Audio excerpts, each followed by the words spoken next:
Dear student, આજે આપણે અતિશય આઈએમપી ક્વેશ્ચન એરોમેટિસિટી એટલે આપેલું સંયોજન એરોમેટિક છે કે નહીં તે નક્કી કરવા માટે યુકેલનો નિયમ પૈસા. એટલે આપેલું સંયોજન એરોમેટિક છે કે નહીં આ નક્કી કરવા માટે યુકેલે નિયમ રજૂ કરેલો હતો. શરૂઆતમાં બેન્ઝીનને જનક સંયોજન ગણવામાં આવતું, એટલે બેન્ઝીન એક જ એરોમેટિક ગણવામાં આવતું અને એમાંથી બનતા સંયોજનોને જ જેમ કે ક્લોરોબેન્ઝીન, નાઇટ્રોબેન્ઝીન આ બધા એરોમેટિક સંયોજન ગણવામાં આવતા, બેન્ઝીન અને તેનાથી બનતા સંયોજન. પણ હાલમાં એરોમેટિક નામ બધી વલય પ્રણાલી માટે વપરાય છે, એટલે કે રિંગ હોવી જોઈએ અને એમાં પાયબંધ આવેલા હોવા જોઈએ, તો એના માટે પણ વપરાય છે. તો આ માટે યુકેલ નામના પછી બેન્ઝીન વલય હોવું જરૂરી નથી. પહેલા એવી માન્યતા હતી કે બેન્ઝીન વલય હોય તો એરોમેટિક સંયોજન ગણાતું, પણ હાલમાં બેન્ઝીન વલય સિવાયના વલયમાં પણ એરોમેટિક બંધારણ જોવા મળે છે. તો આ માટે નીચેના ગુણધર્મનું પાલન થવું જોઈએ. એક તો સમતલીયતા.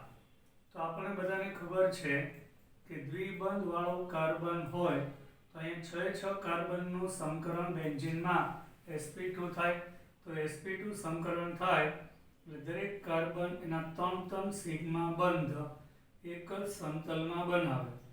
તો એ પાયબંધ જે સમતલમાં ના હોય એ સમતલને લંબ રૂપે ઉપર અને નીચે વિદ્યુત વાદળ તરીકે હોય છે, એટલે કે સિગ્મા બંધ બધા એક જ સમતલમાં હોવા જોઈએ અણુની અંદર, એટલે એની સમતલિયા થઈ. એટલે કે મોસ્ટ ઓફ કાર્બનનું સંકરણ sp2 હોવું જોઈએ. એટલે પહેલી શરત એરોમેટિસિટી માટે સમતલીયતા હોવી જરૂરી છે. પછી વલયમાં રહેલા પાઈ ઇલેક્ટ્રોનનું સંપૂર્ણ વિસ્થાનીકરણ થવું જોઈએ, એટલે મતલબ કે એકાંતરે પાયબંધ હોવા જોઈએ જેથી તે સરળતાથી પોતાનું સ્થાન બદલી શકે. તો અહીંયા જે પાયબંધ છે તો એ પાયબંધ અહીંયા પણ આવી શકે, એને વિસ્થાનીકરણ કહેવાય. એટલે પાયબંધના ઇલેક્ટ્રોન પોતાની જગ્યા ઉપર સ્થિર નહીં સતત ગતિશીલ હોવા જોઈએ. તો એવું ક્યારે બને? એકાંતરે હોય તો દ્વિબંધ એકલબંધ હોય એટલે સતત ઇલેક્ટ્રોન પાયબંધના પોતાનું સ્થાન બદલે છે. આ બીજી શરત. ત્રીજી શરત એ છે કે વલયમાં જે પાઈ ઇલેક્ટ્રોન હોય એની સંખ્યા 4n+2 જેટલી હોવી જોઈએ, જ્યાં n છે 0, 1, 2 પૂર્ણાંક સંખ્યા. જો હું 0 લઈશ તો 2 ઇલેક્ટ્રોન પાઈના હોવા જોઈએ, n બરાબર 1 લઈશ તો 6 પાઈ ઇલેક્ટ્રોન હોવા જોઈએ, n બરાબર 2 લઈશ તો 4 દુ 8 ને 2 10 પાઈ બંધના ઇલેક્ટ્રોન હોવા જોઈએ, n બરાબર 3 લઈશ તો 4 તેરી 12 ને 2 14 પાઈ ઇલેક્ટ્રોન હોવા જોઈએ. આ વિધાનને યુકેલનો નિયમ તરીકે ઓળખાય છે. આ 3 શરતોનું પાલન થાય તો યુકેલે કીધું હતું, યુકેલે એરોમેટિસિટી માટે નિયમ આપ્યો કે આ 3 શરતોનું પાલન થાય તો સંયોજન એરોમેટિક ગુણધર્મ ધરાવે છે. તો એરોમેટિક સંયોજનના કેટલાક ઉદાહરણ નીચે મુજબ છે. તો આપણે બેન્ઝીન લઈએ તો C6H6, હું n બરાબર 1 લઉં તો મારી શરતનું પાલન થાય કે નહીં જોઈએ. 4 × 4 + 2 એટલે 6 પાઈ ઇલેક્ટ્રોન આવેલા છે. જો એક પાઈ બંધના 2 ઇલેક્ટ્રોન તો 2 પાઈ બંધના 4 તો 3 પાઈ બંધના 6 ઇલેક્ટ્રોન છે. પાછો બેન્ઝીનનો સમતલ્ય છે, દરેક કાર્બનનું સંકરણ sp2 છે, દ્વિબંધ એકાંતરે આવેલા છે, એટલે યુકેલના નિયમનું પાલન થાય માટે બેન્ઝીન એરોમેટિક સંયોજન છે. હવે આવું એક સંયોજન લઈએ, સાયક્લોપેન્ટાડાઇન. 2 જગ્યાએ પાયબંધ છે એકાંતરે. આ સાયક્લો અહીંયા CH2 હોય એટલે સાયક્લો અહીંયા CH હોય છે. આ સાયક્લોપેન્ટાડાઇન છે, એમાંથી એક H+ જાય એટલે ઇલેક્ટ્રોન યુગ્મ બાકી રહેશે કાર્બન ઉપર એક. એટલે એવું જરૂરી નથી કે એકાંતરે પાયબંધ જ હોય, પાયબંધ પછી એકલબંધ અને પછી ઇલેક્ટ્રોન યુગ્મ હોય તો પણ ચાલે. તો આ બે ઇલેક્ટ્રોન પણ સંસ્પંદનમાં ભાગ લેશે. આ બે ઇલેક્ટ્રોન અહીંયા આવે એટલે આ બે અહીંયા ખસે, તો આ બે ઇલેક્ટ્રોન અહીંયા ખસી જાય. તો આ રીતે સંસ્પંદન થતું હોય છે. તો અહીંયા એકાંતરે પાયબંધ નહીં પણ એકાંતરે દ્વિબંધ એકલ બંધ પછી લોન પેર હોય એટલે એનું નામ આપ્યું આપણે સાયક્લોપેન્ટાડાઇન. માંથી એક H+ ગયો એટલે સાયક્લોપેન્ટાડાઇનાઇલ થશે. તો અહીંયા પાયબંધના બે ઇલેક્ટ્રોન, આના બે ને બે 4, અને લોન પેરના ઇલેક્ટ્રોન કે જે સંસ્પંદનમાં ભાગ લેશે એને પણ ગણવાના હોય છે. એટલે અહીંયા આપણે 4 * 4 + 2 એટલે 6 પાઈ ઇલેક્ટ્રોન થશે.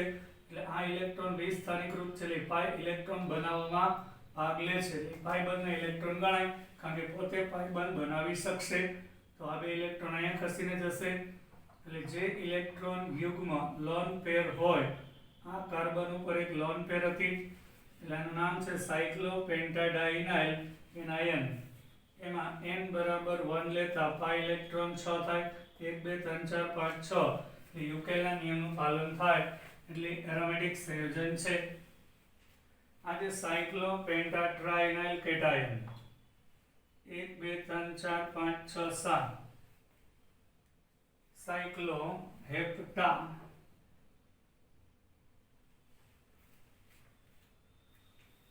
ઇનાઇલ સાયક્લોહેપ્ટાટ્રાઇનાઇલ કેટાયન. હેપ્ટા એટલે 7 કાર્બન, અહીંયા આગળ CH2 હોય તો આ ઇલેક્ટ્રોન લઈને ગયો એટલે કાર્બો કેટાયન થઈ ગયો. એનો મતલબ આ કાર્બન પાસે એક ઇલેક્ટ્રોન યુગ્મ નથી. અહીંયા એક પાયબંધના 2 4 ને 2 6 પાઈ ઇલેક્ટ્રોન આવેલા છે. અને આ બધા કાર્બન આના સિવાયના આ સહિત બધાનું સંકરણ sp2 સમતલીય. તો અહીંયા પણ પાયબંધ પોતાનું સ્થાન બદલે કારણ કે આની ખાલી કક્ષક હોય ત્યાં પાયબંધના ઇલેક્ટ્રોન બંધ બનાવે એટલે અહીંયા કેટાયન બનશે. એ બે ઇલેક્ટ્રોન અહીંયા આવે તો અહીંયા કેટાયન બનશે. એટલે પાયબંધના ઇલેક્ટ્રોન કુલ 6 આવેલા છે. એટલે એ પણ એરોમેટિક સંયોજન છે. અને પાછું સંસ્પંદન થાય છે એ જોવું પડે. એટલે સાયક્લોપેન્ટાટ્રાઇનાઇલ કેટાયન યુકેલના નિયમનું પાલન કરે છે. હવે આપણે નેપ્થેલિન લઈએ. આ નેપ્થેલિન છે. એમાં પાઈ બંધ 5 છે. તો એક પાઈ બંધના 2 તો n બરાબર 2 મૂકીએ તો 4 2 8 ને 2 10 પાઈ ઇલેક્ટ્રોન થશે. 1 2 3 4 5 6 7 8 9 10 આ બે અહીંયા આવશે એટલે અહીંયા જશે અહીંયા જશે. આ સતત રૂપાંતરણ થશે. એકાંતરે પાયબંધ છે. પછી એન્થ્રેસીનની વાત કરીએ તો n બરાબર 3 લેવાથી આપણી શરતનું પાલન થાય. 4 તેરી 12 ને 2 14 પાઈ ઇલેક્ટ્રોન થાય છે. તો 1 2 3 4 5 6 7 8 9 10 11 12 13 અને 14 એમાં પાછા એકાંતરે દ્વિબંધ એકલ બંધ દ્વિબંધ એકલ બંધ દ્વિબંધ એકલ બંધ દ્વિબંધ એકલ બંધ દ્વિબંધ એકલ બંધ યુકેલના નિયમનું પાલન થાય. દરેક કાર્બનનું સંકરણ આ બધા કાર્બન દ્વિબંધ ધરાવે એટલે sp2 છે, સમતલીય છે એટલે એરોમેટિક થશે. એન્થ્રેસીન n બરાબર 3 લેવાથી કાં 1 કાં 2 અને 3 મૂકવાથી પાઈ ઇલેક્ટ્રોનની શરત સંતોષ આવી જાય. અહીંયા પણ 14 પાઈ ઇલેક્ટ્રોન થાય છે. તો 1 2 3 4 5 6 7 8 9 10 11 12 13 અને 14 અહીં પાઈ ઇલેક્ટ્રોનની સંખ્યા 14 એટલે એરોમેટિક લાક્ષણિકતા ધરાવે છે. હવે આપણે પિરિડિનની વાત કરીએ. તો આમાં જો 1 2 3 4 અને આના નાઇટ્રોજન ઉપર એક ઇલેક્ટ્રોન યુગ્મ છે. તો આ જે ઇલેક્ટ્રોન યુગ્મ જે અહીંયા પાયબંધ બનાવે તો આ બે ઇલેક્ટ્રોન અહીંયા જશે. અહીંયા પાયબંધ બનાવે તો અહીંયા જશે એટલે સંસ્પંદનમાં ભાગ લેશે. એટલે અહીંયા આગળ પાયબંધના ઇલેક્ટ્રોન 4 અને લોન પેરના 2 ગણી કારણ કે જે સંસ્પંદનમાં ભાગ લેવાનો છે એટલે એ પણ એરોમેટિક થશે. આ રીતે હોય. ઓક્સિજન પાસે ઇલેક્ટ્રોન યુગ્મ 2 રહેશે કારણ કે ઓક્સિજનના 6 માંથી 2 ઇલેક્ટ્રોન વપરાઈ ગયા 4 બાકી. પણ અહીંયા એક જ પેર અહીંયા સંસ્પંદનમાં ભાગ લેશે માટે ભલે 2 લોન પેર હોય પણ એક લોન પેર ગણવાની એટલે 2 ને 2 4 ને 4 8 નહીં 4 ને 2 6 એ પણ યુકેલના નિયમનું પાલન કરે છે. આ રીતે એરોમેટિક સંયોજન નક્કી કરવામાં આવે છે. બધાને મજા આવી હશે. હવે આપણે બેન્ઝીનની બનાવટ પરીક્ષા. બેન્ઝીનને વ્યાપારિક ધોરણે કોલટારમાંથી એટલે ખનિજ કોલસાનું વિચ્છેદક નિસ્યંદન થાય એટલે એમાંથી જે પ્રવાહી મળે એને કોલટાર કહેવાય. કોલટારમાંથી બેન્ઝીન મેળવવામાં આવે છે. હવે જેમ કે તેને પ્રયોગશાળામાં નીચે દર્શાવેલ પદ્ધતિ દ્વારા બનાવી શકાય. એટલે આપણે બેન્ઝીનની બનાવટ તો આપણા કોર્સમાં છે. તો પહેલું જે ઇથાઇનનું ચક્રીય પોલિમરાઇઝેશન, આ પોઈન્ટ આપણે રિપીટ થાય છે. એટલે એસિટિલિન યાની કે ઇથાઇન 3 મોલ ઇથાઇન લેવામાં આવે અને તેને લાલ ચોળ એટલે કે રક્તતપ્ત લોખંડના ટ્યુબ ઉપરથી પસાર કરતા 873 કેલ્વિન તાપમાને એટલે 600 સેલ્સિયસ થાય. આમાંનો એક એક પાઇબન તૂટે એટલે પાસના કાર્બન સાથે એકલ બંધથી જોડાઈ જાય. અહીંયા અહીંયા અને અહીંયા અને બેન્ઝીન બનાવે છે. આ થઈ ગઈ પહેલી બનાવટ. બીજું છે એરોમેટિક એસિડનું ડીકાર્બોક્સિલેશન. હવે ડી શબ્દ ક્યારે વપરાય? રિમૂવ થતો હોય તો ડી વપરાય. CO2 દૂર થાય અને ડીકાર્બોક્સિલેશન કહેવાય. બેન્ઝોઇક એસિડના સોડિયમ ક્ષારને એટલે આપણે બેન્ઝીન રિંગ ઉપર COOH યાની કે બેન્ઝોઇક એસિડ છે એનો સોડિયમ ક્ષાર લેવામાં આવે એટલે સોડિયમ બેન્ઝોઇટ કહેવાય. એને સોડાલાઇન સાથે એટલે આ બેન્ઝોઇક એસિડ, એરોમેટિક એસિડ અને બેન્ઝોઇક એસિડ એનો સોડિયમ ક્ષાર એટલે કે આ બેન્ઝોઇક એસિડની સોડિયમ હાઇડ્રોક્સાઇડ પ્રક્રિયા અહીંથી OH અહીંથી H પાણી છૂટું પડે, આ માઇનસ અને પ્લસ જોડાઈ જાય એટલે સોડિયમ બેન્ઝોઇટ બનશે. એને સોડાલાઇન સાથે, સોડાલાઇન એટલે સોડિયમ હાઇડ્રોક્સાઇડ અને કેલ્શિયમ ઓક્સાઇડનું મિશ્રણ. આમાં કેલ્શિયમ ઓક્સાઇડ પ્રક્રિયામાં ભાગ નહીં લે પણ આ મિશ્રણમાંથી NaOH વપરાશે એટલે 2 સોડિયમ 1 કાર્બન અને 3 ઓક્સિજન Na2CO3 જાય. હવે સોડિયમ બેન્ઝોઇટ એટલે C6H5COONA હોય છે. એની NaOH પ્રક્રિયા એટલે આટલો ભાગ દૂર થાય Na2CO3. આ C6H5 માં H આવી જાય એટલે C6H6 બેન્ઝીન બનશે. ત્રીજી રીત છે ફિનોલ રિડક્શન. હવે નામ ઉપરથી યાદ રાખવાનું. રિડક્શન થવું એટલે કે ઓક્સિજનનું દૂર થવું અથવા તો હાઇડ્રોજનનો ઉમેરો. બેમાંથી એક થાય અને બંને થતા હોય. અહીંયા આગળ ફિનોલ છે એટલે C6H5OH એને ઝિંક ધાતુના પાવડર સાથે ગરમ કરતા આ ઝિંકને ઓક્સિજન સાથે પ્રબળ આકર્ષણ, ત્યાંથી ઓક્સિજન દૂર થઈ ઝિંક ઓક્સાઇડ આપે અને C6H5 માં H આવી જાય એટલે આપણું C6H6 બેન્ઝીન બનશે. અહીંયા ઓક્સિજન દૂર થાય છે. આ તો પોતાનો જ હાઇડ્રોજન હતો, ઓક્સિજન દૂર થાય એટલે રિડક્શન કહેવાય.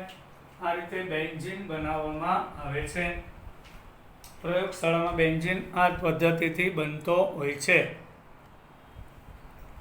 એરોમેટિક સંયોજનના ભૌતિક ગુણધર્મો. પછી આપણે રાસાયણિક જોશું. એરોમેટિક સંયોજનના ભૌતિક ગુણધર્મો. એરોમેટિક હાઇડ્રોકાર્બન સંયોજન અધ્રુવીય અણુ છે. આપણે વિચાર આવ્યો કે બેન્ઝીનમાં દરેક કાર્બનનું સંકરણ sp2 છે. તો આની વિદ્યુત ઋણતા 2.2 અને આની 2.75 હોય છે. તો તફાવત તો છે વિદ્યુત ઋણતાનો, નો ડાઉટ. અહીંયા કાર્બન અંશત ઋણ, હાઇડ્રોજન અંશત ધન ભારિત હોય છે પણ આ ધ્રુવીયતા સમાન અને પરસ્પર વિરુદ્ધ દિશામાં નષ્ટ થાય છે. હાઇડ્રોજનથી કાર્બન તરફ ધ્રુવીયતા હોય તો આની પણ હાઇડ્રોજનથી કાર્બન આ બંને સદિશ સમાન અને વિરુદ્ધ દિશામાં નાબૂદ થાય. એટલે બેન્ઝીનમાં C અને H નો બંધ ભલે થોડા ઘણા અંશે ધ્રુવીય હોય પણ આખો ઓવરઓલ અણુ અને દ્વિધ્રુવી ચાક માત્રા શૂન્ય થઈ જાય છે. એટલે એરોમેટિક હાઇડ્રોકાર્બન સંયોજનો સામાન્યતઃ અધ્રુવીય હોય છે. તે વિશિષ્ટ વાસવાળા બેન્ઝીન અને તેની જેવા નેપ્થેલિન, એન્થ્રેસીન, ફિનાન્થ્રીન આ બધા જે આપણે ઉદાહરણ શીખાય એરોમેટિક સંયોજન વિશિષ્ટ પ્રકારની વાસવાળા તથા રંગવિહીન હોય છે અને કોઈ કલર હોતો નથી અને કાં તો તે ઘન પદાર્થ હોય છે. તો જે બેન્ઝોઇક એસિડ છે એનો સફેદ ઘન પાવડર હોય છે.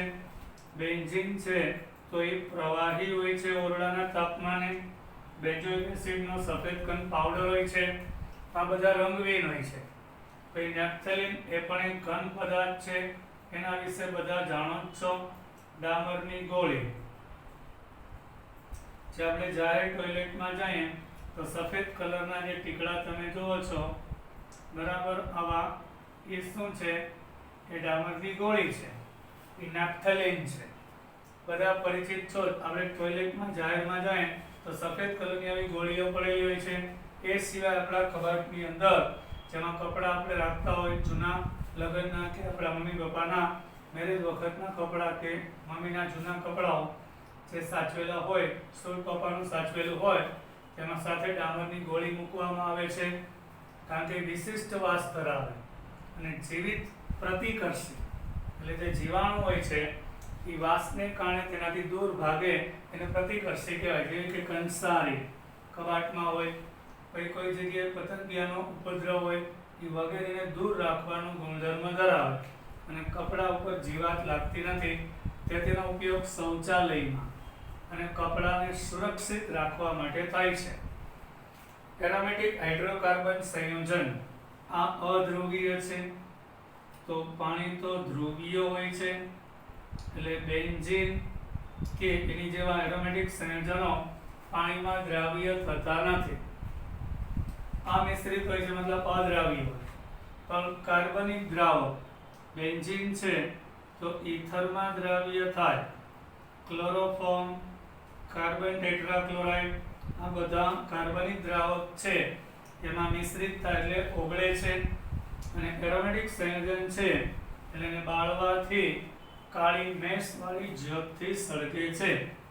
એટલે જ્યારે એને બાળવામાં આવે, આપણા ઘરમાં બ્યુટેન સિલિન્ડરમાં ભરેલું હોય, બ્યુટેનનું દહન થાય તો કાળી મેશ નહીં આપે. પણ બેન્ઝીન, બેન્ઝોઇક એસિડ, નેપ્થેલિન આ બધા પદાર્થને બાળીએ તો એ એરોમેટિક સંયોજનની લાક્ષણિકતા છે. તેને બાળવાથી કાળી મેશ રચે છે. જ્યારે બ્યુટેન છે એ એરોમેટિક નથી, એને બાળવાથી એલિફેટિક છે, કાળી મેશ આપતું નથી. જ્યારે બેન્ઝીનનું દહન કરવાથી કાળી ધુમાડાવાળી મેશ આપે છે. એટલે એરોમેટિક સંયોજનની એક લાક્ષણિકતા છે. હવે આપણે પહોંચ્યા એના રાસાયણિક ગુણધર્મો. હવે આપણે એરોમેટિક સંયોજનના રાસાયણિક ગુણધર્મો પહોંચ્યા. એરિન સંયોજન યાની કે એરોમેટિક સંયોજનો ઇલેક્ટ્રોન અનુરાગી વિસ્થાપન પ્રક્રિયા આપે છે. એટલે કે બેન્ઝીનમાં જે 3 પાયબંધ છે એના 6 ઇલેક્ટ્રોનનું વિદ્યુત વાદળ સતત ઘૂમતું હોય છે. એટલે આના જે પાયબંધના ઇલેક્ટ્રોન હોય એના વડે કોઈ ધન આયન પેલા આકર્ષાય છે અને પછી એમાં રહેલો હાઇડ્રોજન દૂર થાય અને ત્યાં આ સમૂહ દાખલ થઈ જશે. એટલે એકની જગ્યાએ બીજો આવે ને વિસ્થાપન કહેવાય. એટલે ઈ દાખલ થઈ જશે. ઇલેક્ટ્રોન પ્રતિ આકર્ષણ ધરાવતો સમૂહ બેન્ઝીન રિંગના વિદ્યુત વાદળ વડે આકર્ષાય અને પછી બેન્ઝીનમાં પાયબંધ નહીં તોડે પણ હાઇડ્રોજનનું વિસ્થાપન કરી એટલે H+ દૂર થાય ને E+ દાખલ થાય અને ઇલેક્ટ્રોન અનુરાગી વિસ્થાપન કહેવાય. આમ છતાંય વિશિષ્ટ પરિસ્થિતિમાં તે યોક્સિલ પ્રક્રિયા પણ આપશે. એટલે પાયબંધ તૂટી અને હાઇડ્રોજન ઉમેરાય તો વિશિષ્ટ પરિસ્થિતિમાં અહીં પાયબંધ તૂટે એટલે એક હાઇડ્રોજન તો છે, અહીંયા બીજો દાખલ થશે.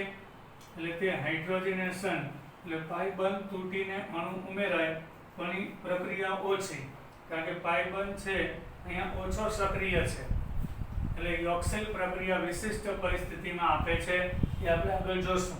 અત્યારે આપણે વિસ્થાપનની વાત કરશું. પછી એરોમેટિક સંયોજન છે એનું ઓક્સિડેશન પણ થાય છે, એટલે ઓક્સિજન સાથે પણ પ્રક્રિયા આપે છે. એટલે એરોમેટિક સંયોજનમાં મુખ્ય કઈ વિસ્થાપન આવશે, અમુક ચોક્કસ પરિસ્થિતિમાં કઈ વિલોપન યોક્સેલ આપે અને ઓક્સિડેશન પ્રક્રિયા આપે છે. તો અત્યારે આપણે આજના લેક્ચરમાં ઇલેક્ટ્રોન અનુરાગી વિસ્થાપન પ્રક્રિયાનો અભ્યાસ કરીશું. તો પહેલું છે નાઇટ્રેશન.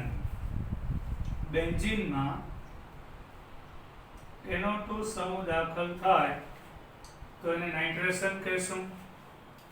હેલોજન દાખલ થાય, ફ્લોરિન નહીં, ક્લોરીન બ્રોમિન બેઝ, તો એને આપણે હેલોજિનેશન કહેશું. બેન્ઝીનમાં ફ્લોરિન કે આયોડિન ડાયરેક્ટ દાખલ થતા નથી, એટલે ડાયરેક્ટ ક્લોરીન બ્રોમિન દાખલ થઈ શકે. પછી બેન્ઝીનમાં SO3H સમૂહ દાખલ થાય તો એને સલ્ફોનેશન કહેશું. પછી ફિડલ અને ક્રાફ્ટ નામના વૈજ્ઞાનિકે ભેગા મળીને આલ્કાઇલ સમૂહ બેન્ઝીનમાં દાખલ કર્યા, જેમ કે મિથાઇલ, ઇથાઇલ. આલ્કાઇલ સમૂહ દાખલ કરવાની પદ્ધતિ વિકસાવી, એટલે એને ફિડલ ક્રાફ્ટ આલ્કાઇલેશન કહેવાય. પછી બેન્ઝીન રિંગમાં CH3 આ એસિટાઇલ સમૂહ છે. બેન્ઝીનમાં એસિટાઇલ સમૂહ દાખલ થાય તો એને એસાઇલેશન કહેશું. વગેરે એરિનની ઇલેક્ટ્રોન અનુરાગી, કારણ કે આ બધા ધન આયન બની જાય પછી બેન્ઝીન ઉપર હુમલો કરે, બેન્ઝીન રિંગ ઉપર, અને હાઇડ્રોજન દૂર થાય એટલે તે જોડાઈ જાય, એટલે ઇલેક્ટ્રોન અનુરાગી વિસ્થાપન પ્રક્રિયા આપે. તો આપણા કોર્સમાં બેન્ઝીનની ઇલેક્ટ્રોન અનુરાગી વિસ્થાપન પ્રક્રિયાઓ કેટલી? તો પહેલું નાઇટ્રેશન છે, બીજું હેલોજિનેશન છે, ત્રીજું સલ્ફોનેશન છે, ચોથું ફિડલ ક્રાફ્ટ આલ્કાઇલેશન છે, અને પાંચમું ફિડલ ક્રાફ્ટ એસાઇલેશન આવશે. હવે આ બધી પ્રક્રિયામાં ઇલેક્ટ્રોન અનુરાગી પ્રક્રિયક એ હુમલો કરનાર હોય છે, તે બેન્ઝીન રિંગ ઉપર હુમલો કરી દાખલ થશે. હવે વન બાય વન પહેલા આપણે નાઇટ્રેશનથી શરૂઆત કરીએ. હવે અહીંથી જણાવજો ખાસ બેન્ઝીનની રાસાયણિક પ્રક્રિયા શરૂ થઈ. બેન્ઝીનમાંથી નાઇટ્રોબેન્ઝીન કેમ બને? જ્યારે બેન્ઝીનને સાંદ્ર HNO3 સાથે સાંદ્ર સલ્ફ્યુરિક એસિડની હાજરીમાં, હવે જે સાંદ્ર સલ્ફ્યુરિક એસિડ અને નાઇટ્રિક એસિડનું જે મિશ્રણ છે એને નાઇટ્રેટિંગ મિશ્રણ કહેવાય. એટલે એના દ્વારા NO2+ ઉત્પન્ન થશે. એટલે ગરમ કરવામાં આવે તો બેન્ઝીન વલયમાં નાઇટ્રો સમૂહને દાખલ કરી શકાય.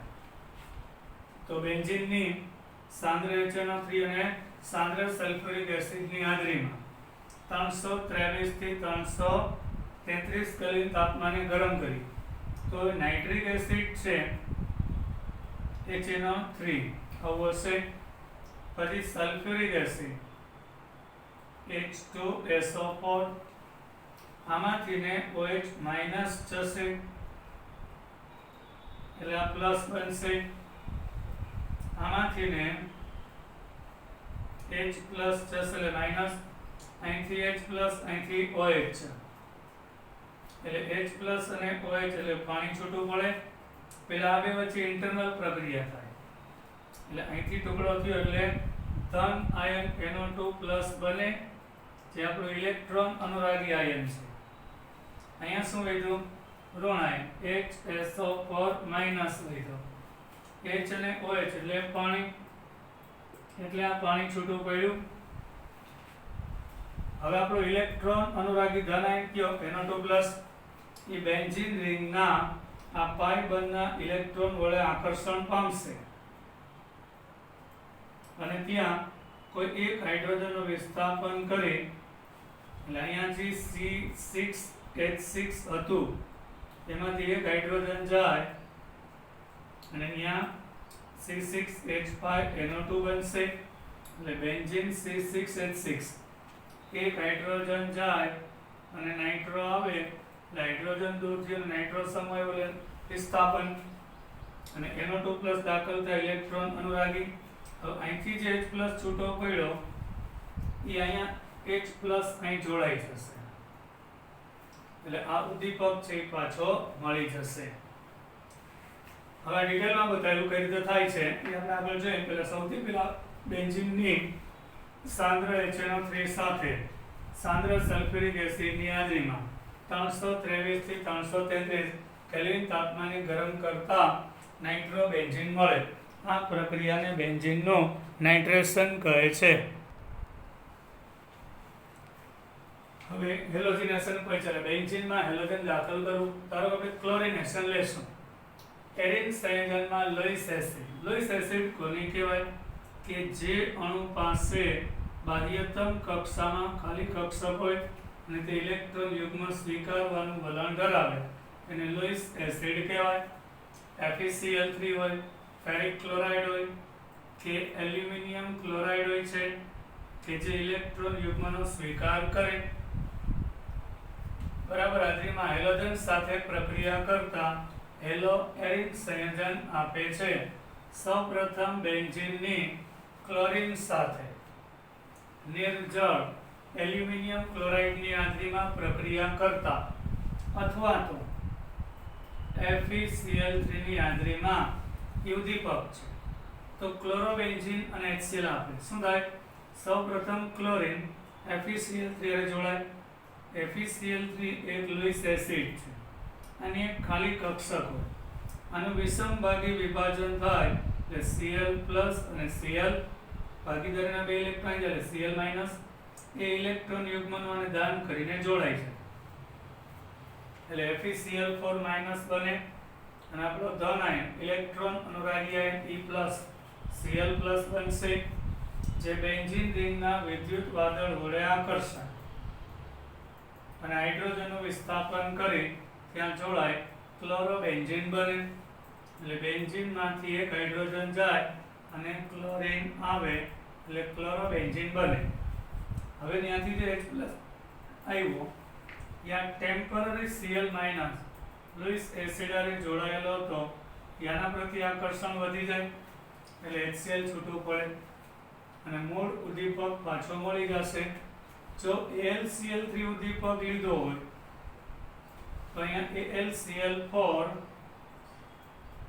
બનશે તો પાછો AlCl3 મળી જશે. હવે જો બ્રોમિનેશન હોય તો કે બેન્ઝીનની અહીંયા બ્રોમિન સાથે પ્રક્રિયા Br2 અહીંયા આગળ AlCl3 પણ ચાલે અથવા અહીંયા આગળ FeBr3 વધારે અનુકૂળ રહેશે ફેરિક બ્રોમાઇડ.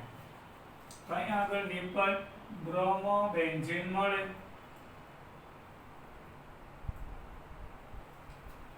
અને HBr છૂટું પડે.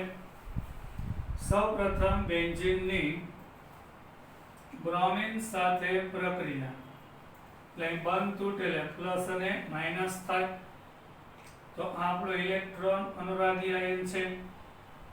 આ FeBr3 સાથે જોડાય એટલે એમાંથી Br+ અને FeBr4- બને. ઇલેક્ટ્રોન યુગ્મનો સ્વીકાર કરશે એટલે લોઇસ એસિડ છે. હવે આ જે ધન આયન બન્યું ઇલેક્ટ્રોન અનુરાગી એ બેન્ઝીન ઉપર દાખલ થાય એટલે બ્રોમોબેન્ઝીન ત્યાંથી H+ છૂટો પડ્યો અહીંથી એક Br- સાથે જોડાય જે રીતે આપણે જોઈ ગયા હતા. FeBr3 એની ખાલી કક્ષકમાં આ Br- ઇલેક્ટ્રોન યુગ્મનું દાન કરે. હવે અહીંયા H+ Br જોડાયેલ મૂળ ઉદ્દીપક પાછો મળી જાય અને બ્રોમોબેન્ઝીન નિપજ મળશે. અહીં બેન્ઝીનમાં બ્રોમિન દાખલ થાય માટેને બ્રોમિનેશન કહે છે. હવે છેલ્લો પોઈન્ટ આજનો સલ્ફોનેશન એટલે બેન્ઝીનમાં SO3H સમૂહ દાખલ થાય વલયમાં હાઇડ્રોજનનું સલ્ફોનિક એસિડ સમૂહ વડે વિસ્થાપનને સલ્ફોનેશન કહેવાય. એટલે બેન્ઝીન સલ્ફોનિક એસિડ નામ થશે. હા, સલ્ફોનિક એસિડ એનો પ્રત્યય છે. ક્લોરોબેન્ઝીનમાં ક્લોરોનો પૂર્વક હતો. બેન્ઝીન એક ધુમાયમાન સલ્ફ્યુરિક એસિડ ઓલિયમ એટલે H2S2O7 એટલે H2SO4 ને SO3 ના મિશ્રણ સાથે ગરમ કરતા. અહીંયા પ્રક્રિયક પણ પોતે હોય છે અને ઉદ્દીપક પણ પોતે જ હોય છે. તો અહીંયા શું થશે, એક અણુ પ્રક્રિયક તરીકે વર્તે અને એક ઉદ્દીપક. અહીંથી OH જાય એટલે કયું બન્યું, તમે જો આ બે અણુ છે એટલે HSO3 પ્લસ બની ગયો સલ્ફોનિક સમૂહ. અહીંથી ને H પ્લસ જશે એટલે માઇનસ વધે એટલે HSO4 માઇનસ અને વધતા પાણી. અહીંથી OH ચાર્જ આટલો ભાગ જો HSO3 પ્લસ, અહીંથી ને H પ્લસ જાય એટલે HSO4 માઇનસ. હવે પાણી છૂટું પડવા આવી ગયું. હવે જે આપણો ઇલેક્ટ્રોન અનુરાગી ધન આયન બન્યો એ બેન્ઝીન ઉપર એટ્રેક્ટ થાય, એટેક કરશે હુમલો, ત્યાંથી હાઇડ્રોજન જશે ત્યાં SO3H આવશે એટલે C6H6 માં એક હાઇડ્રોજન દૂર થઈ SO3H આવે એટલે આ થયું બેન્ઝીન સલ્ફોનિક એસિડ. આ ઇલેક્ટ્રોન અનુરાગી વિસ્થાપન અહીંથી જે H પ્લસ આવશે એ અહીંયા જોડાય છે એટલે જે અણુ પ્રક્રિયક હતો એ વપરાઈ જશે, જે ઉદ્દીપક હતો એ પાછો મળી જાય. અહીં સલ્ફ્યુરિક એસિડ પ્રક્રિયક પણ છે અને ઉદ્દીપક પણ છે. તો બાકીની પ્રક્રિયા આપણે કાલે વિગતવાર જોશું. જય હિન્દ, બધાને મજા આવી હશે.